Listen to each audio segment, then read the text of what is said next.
আপোনালোকে বগৰী আচাৰ বনালে না মই দিছেনে বনাব লৈছোঁ। ইয়াৰ ৰ'দত দি থোৱা আছিলে বগৰীখিনি ধুনীয়াকৈ।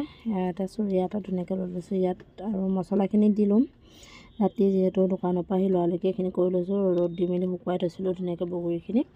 এতিয়া ধুনীয়াকৈ মছলাখিনি দি লৈছোঁ। মছলাখিনি বেলেগ এদিনাখন দেখুৱাম মই আচাৰত কি কি মছলা দিওঁ।